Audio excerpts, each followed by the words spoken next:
21 मार्च को विश्व कविता दिवस मनाया जाता है और इस दिन का उद्देश्य है कविताओं और कवियों को किस तरह से संरक्षण दिया जाए, उनको किस तरह से जो रचनाएँ हैं, उनको ज़्यादा से ज़्यादा प्रचारित किया जाए, उसके लेकर इस दिन को मनाया जाता है और ख़ास दिन होता है इस दिन।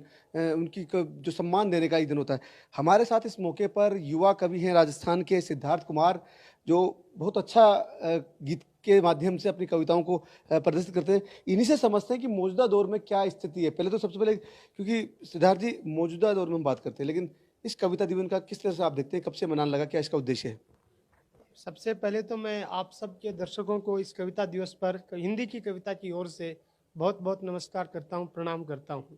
और जिस कविता दिवस की आप बात कर रहे हैं, मुझ जैसे कवियों के लिए या सब कवियों के लिए किसी एक दिन का महत्व नहीं होता, उनके लिए तो हमेशा ही कविता दिवस होता है।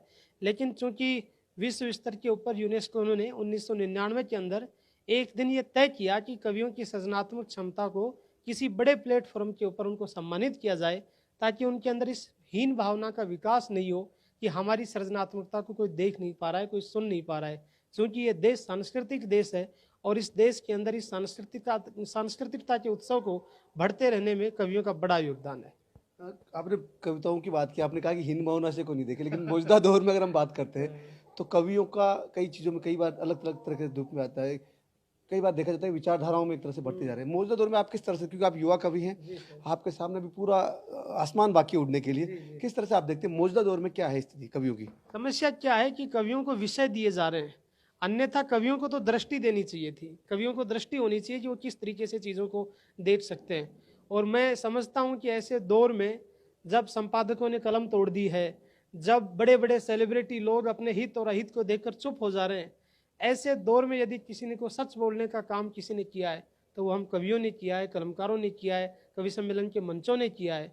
और जब राम नाम की धूम मच रही हो हर तरफ, ऐसे दौर में भी एक अलग दृष्टि से चीज़ों को देखना हम सब कवियों की जिम्मेदारी है।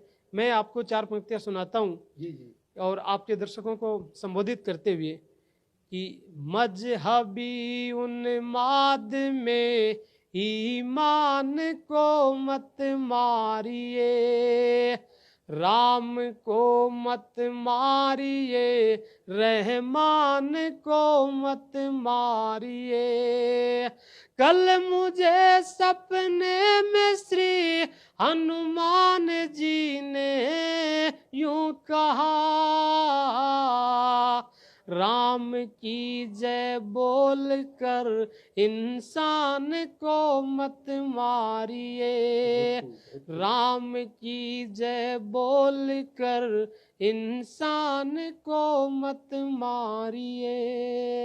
सिद्धार्थ जी, क्यों ऐसा? क्योंकि कवियों का तो अपना आप एक राय है, व्यंग्य भी रहे हैं, कई बार समाज का एक आईना दिखाया है, जिस तरह से मीडिया तो क्योंकि अपनी भूमिका निभाता ही है, कवियों ने अपने-अपने अलग-अलग तरीकों के माध्यम से अपनी-अपनी बातों को पहुँचाने का काम किया सरकारों के साथ में। अभी लगता है कि विचारधाराओं में बँट गई चीज़ें? हाँ, मुझे ऐसा लगता है कि हमारे राष्ट्र कवि रामधारी सिंह दिनकर ने कहा कि बड़ी वह आत्मा जो बिना रोए तन से निकलती है, बड़ा वह ज्ञान जिसे व्यर्थ की न चिंता आती है, बड़ा वह आदमी जो जिंदगी भर काम करता है, बड़ी वह कविता जो विश्व को सुंदर बनाती है।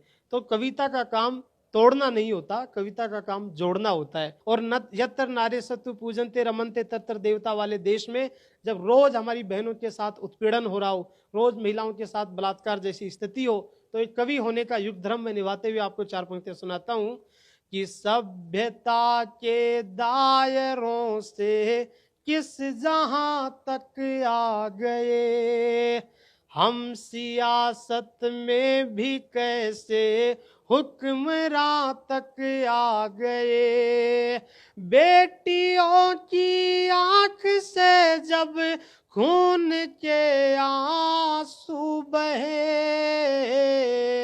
सोचना थोड़ा कहाँ से हम कहाँ तक आ गए। हम सबको ये सोचने की जरूरत है। और कवियों की कविताएं बर्फ की शिला के ऊपर रखी कलाकृति नहीं है, बल्कि वो तो किसी शिला के ऊपर उत्कीर्ण हुई वो शिलाकृति है, जो बहुत ही अंधेरे समय में टॉर्च दिखाते हुए मानवता के हर पथिक को रास्ता दिखाएगी।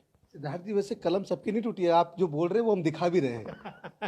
ये बात बिल्कुल सही है। देखिए, मैं कहता हूं कि इस देश का मुख्य धारा का मीडिया, आप तो इतने सम्मानित तरीके से काम करते हैं, कुछ लोग ऐसे होते हैं जिनके बारे में कवियों को बोलना पड़ता है, नहीं बोले तो उसके ऊपर कहते हैं कि लगाम रखनी चाहिए। तो कवियों की जिम्मेदारी है कि वो उस लगाम की जिम्मेदारी को पूरी तरीके से निभाए ताकि कोई अराजक न बन पाए। तो यह है सिद्धार्थ जो बता रही है किस तरीके से, क्योंकि कवियों का दिन है और कविताओं का दिन है, लेकिन अभी भी मौजूदा दौर चल रहा है, उसमें कहीं ना कहीं विचारधारा के साथ लोग बढ़ते जा रहे हैं। सहयोगी विजेंद्र के साथ जसवंत सिंह, ईटीवी भारत, जयपुर।